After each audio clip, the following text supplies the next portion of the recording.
Look at them scrambling. Look at them searching, swiping, interviewing, auditing, testing every single candidate like they're shopping for a knockoff version of a masterpiece they destroyed with their own hands. You gorgeous, irreplaceable, one-of-a-kind soul, welcome back. Or should I say, welcome to the front row seat of their absolute meltdown. Because if you're still here, still watching, still breathing, after everything they put you through, then you already know what this is about. This is about the most beautiful torture of all. Watching people realize they broke something they can never ever fix. They can't buy it back.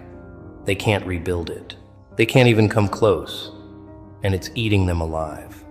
Let's set the scene, shall we? They had you. They actually had you.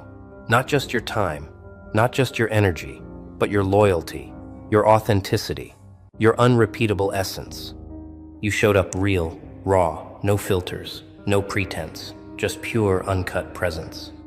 You gave them the kind of connection people write songs about, the kind of energy that makes rooms feel warmer, the kind of loyalty that doesn't come with terms and conditions. And what did they do? They got comfortable. They got careless. They started treating you like a subscription service they could pause and resume whenever it suited their schedule. They thought you were replaceable, like some generic product on an endless shelf. They thought, if this one leaves, we'll just find another one. And oh, they tried. But here's what they didn't account for. Here's the variable that shattered their entire equation. You weren't a role. You weren't a placeholder. You weren't some factory-made replica stamped out of a universal mold. You were a limited edition. No, scratch that. You were the only edition, the prototype, the original, the one they'll spend the rest of their lives trying to replicate and failing so spectacularly it'll become a case study in cosmic regret. Because every single replacement they've dragged into your spot, every single substitute they've tried to convince themselves is just as good or even better has crumbled under the weight of comparison. Not because those people are worthless, but because they're not you. And that's the one thing they can't engineer, can't train, can't manufacture. You. They tried the upgraded model first, didn't they? Someone flashier, louder, more credentials, more polish, more everything they convinced themselves you lacked. They paraded this person around like a trophy, like proof that they made the right choice letting you go. They smiled wider in pictures. They posted more. They talked about new energy and fresh perspectives, like they were tech bloggers reviewing the latest gadget. But behind closed doors, behind closed doors, the cracks started showing immediately. Because this new person didn't read the room the way you did, didn't anticipate needs before they were spoken, didn't carry that inexplicable intuition that made everything just work. This replacement had all the specs on paper but none of the soul in practice. And they noticed. They noticed. But pride is a wicked thing, so they smiled through it.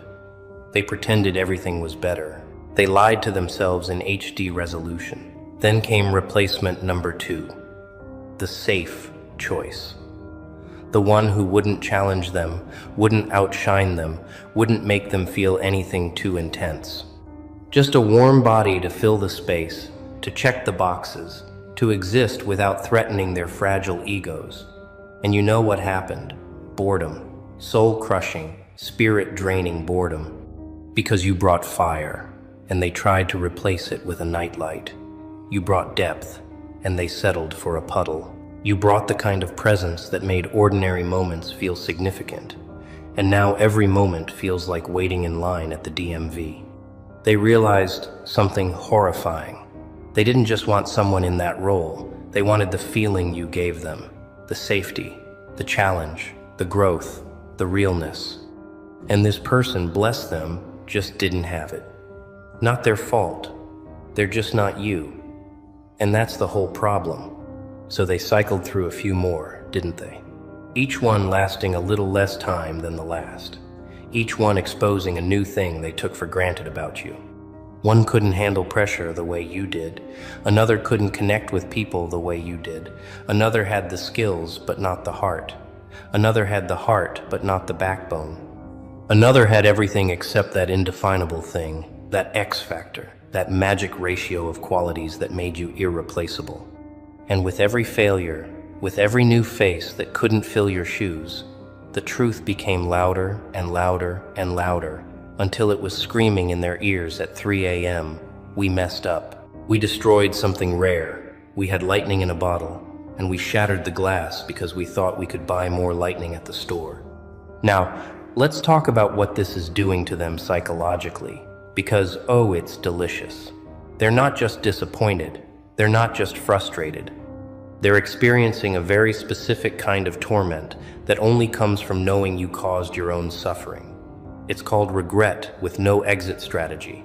See, when you lose something to circumstances beyond your control, a natural disaster, an accident, fate, you can make peace with it eventually. You can say, it wasn't meant to be. But when you lose something because of your own arrogance, your own negligence, your own stupidity, that's different. That lives in your chest like a stone, that wakes you up at night, that makes you replay the moment you destroyed it over and over and over, searching for a rewind button that doesn't exist. And the worst part, the absolute worst part, is that they can't even talk about it. Honestly, they can't admit out loud that every replacement has been a downgrade. They can't confess that they're haunted by your absence, that they catch themselves comparing every new person to you, that they've started romanticizing the past in ways that would embarrass them if anyone could see inside their heads. Because admitting that would mean admitting they were wrong, admitting they threw away something precious, admitting that their pride cost them something they can never get back. So instead, they perform, they lie, they post the highlights. They throw around words like upgrade and better fit, while privately Googling things like how to stop comparing people to someone from your past at 2 a.m. on a Tuesday. Let's go deeper, because this isn't just about them failing to replace you in one area of life. This is about them discovering that you were woven into multiple areas they didn't even realize. You weren't just good at the obvious thing, the role, the title, the label. You brought value in 1,000 invisible ways they never cataloged because they took it for granted. You were the one who remembered the small things.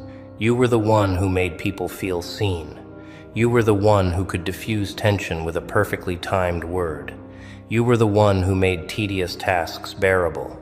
You were the glue, the oil, the unspoken infrastructure that held things together.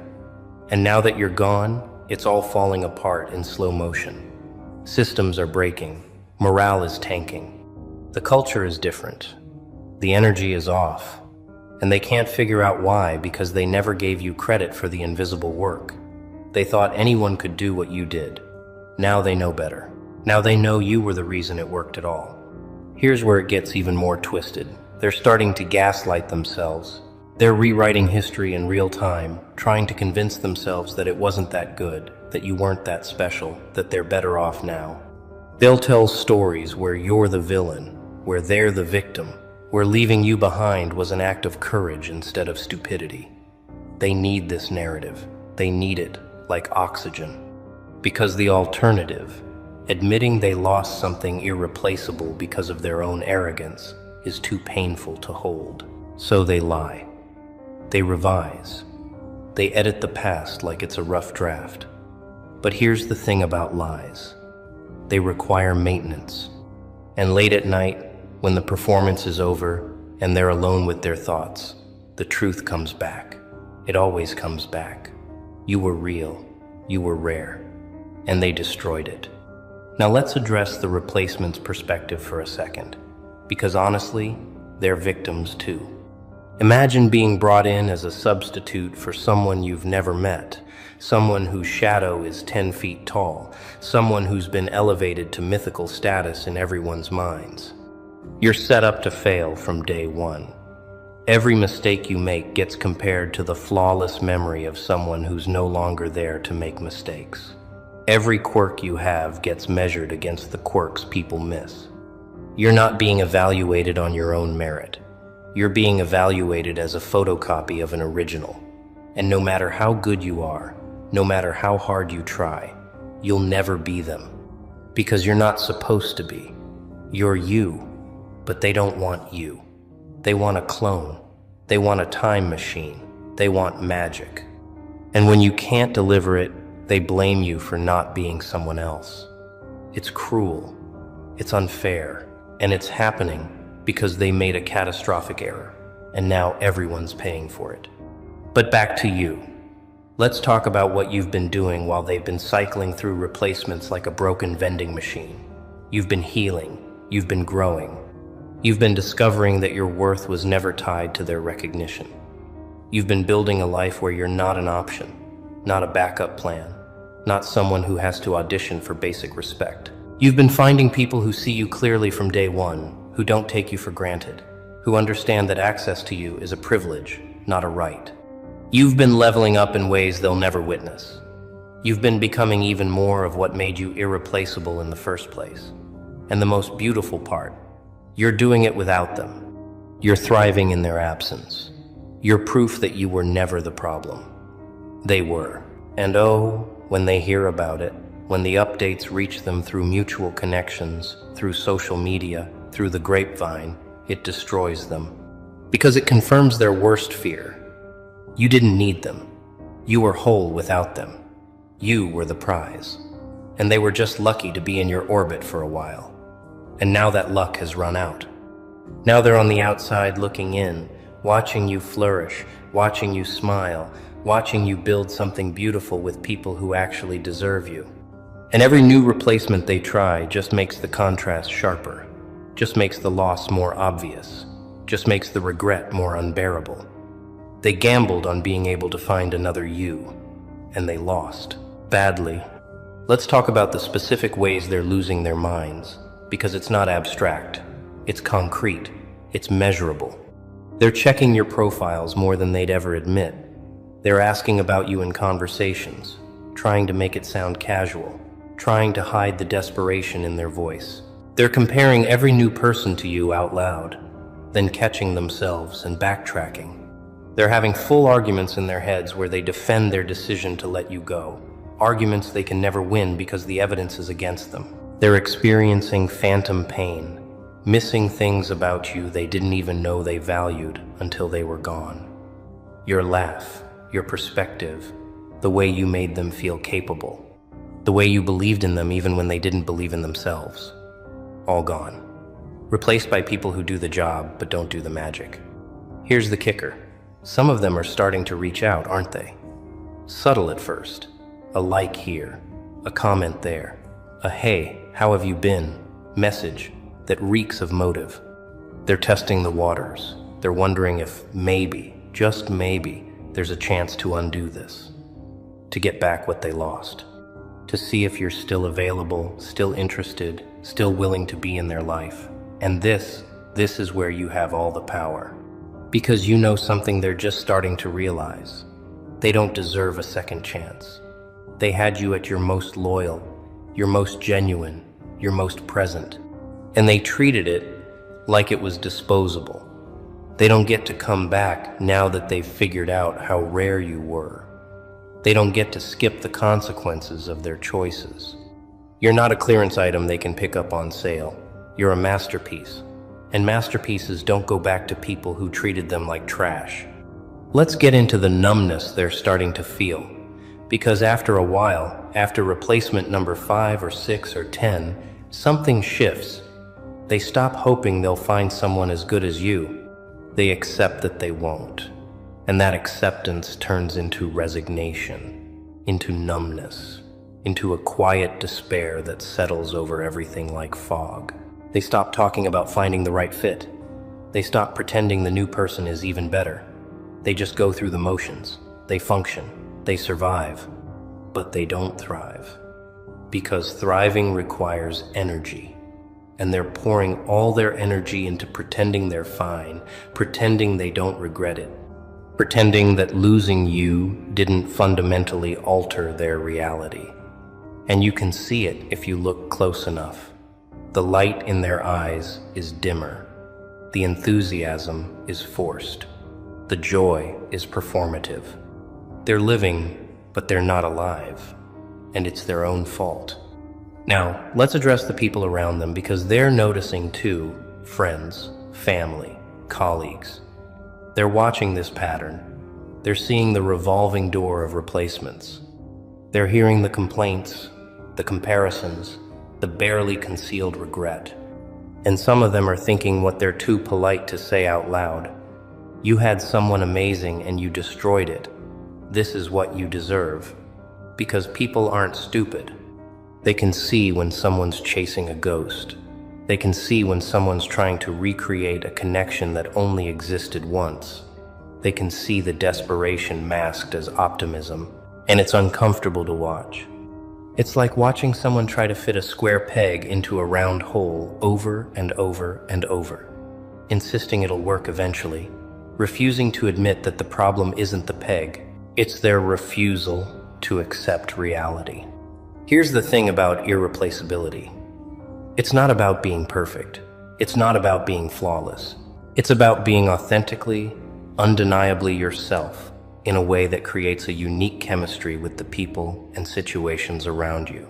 It's about the exact combination of your strengths, your quirks, your energy, your history, your perspective, all colliding in a specific time and place to create something that can't be duplicated. You can find someone with similar skills. You can find someone with a similar personality, but you can't find someone with the same soul. You can't find someone who makes people feel exactly the way you made them feel. That's not arrogance. That's just truth. You're not replaceable because no one else is you. And they're learning that lesson the hard way. Let's talk about the inflation effect. Because here's what happens when you lose something irreplaceable. Everything else gets compared to it and falls short. It's like trying to enjoy a meal after you've tasted something transcendent. Nothing hits the same. Nothing satisfies. They're experiencing that with every replacement. Every new person is being judged against an impossible standard. The memory of you, which has been polished and perfected in their minds over time, they've forgotten the hard parts. They've forgotten the conflicts. They've forgotten anything that wasn't perfect. What remains is a highlight reel, a greatest hits album, a curated collection of every reason you were amazing. And no living, breathing human can compete with a memory. So every replacement is doomed before they even start. Not because they're inadequate, but because they're being measured against a fantasy. And the replacements can feel it. Oh, they can feel it. They can sense that they're being held to an invisible standard.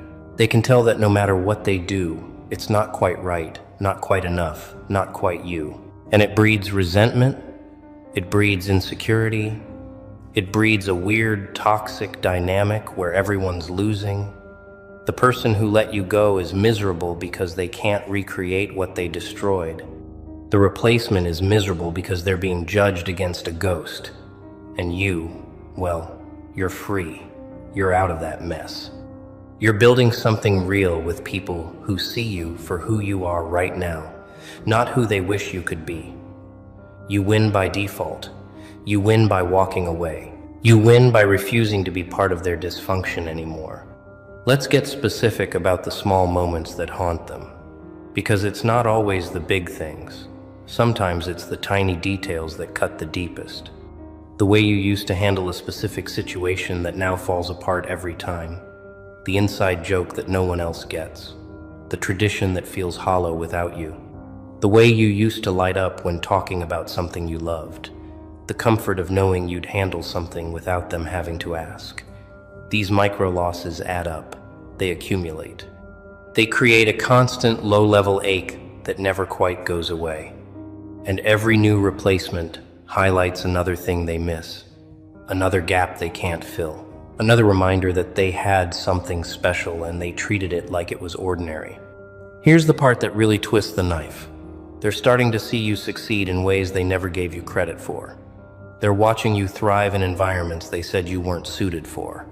They're seeing you connect with people they said you couldn't reach. They're witnessing you accomplish things they said you weren't capable of, and it's rewriting their entire narrative, because they needed to believe that letting you go was justified. They needed to believe you were the problem, but your success proves them wrong. It proves that you were always capable, always valuable, always worthy. The only problem was that they couldn't see it. Or worse, they saw it and felt threatened by it. Either way, they're the ones who lost. And watching you win without them is the ultimate proof. Now let's talk about the audit they're doing in their heads, because they're going back through everything, aren't they? Every conversation, every decision, every moment they took you for granted. They're conducting a mental autopsy, trying to figure out exactly when and how they messed up. Was it that one argument, that one choice, that pattern of behavior? They're searching for the moment it became irreversible, the point of no return, the instant they crossed a line they can't uncross.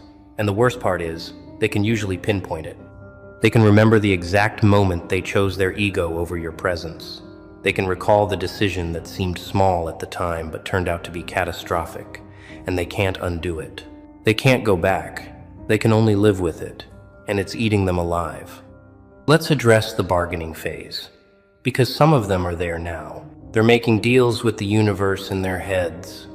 If I could just get one more chance, if they would just come back, I'd do everything differently.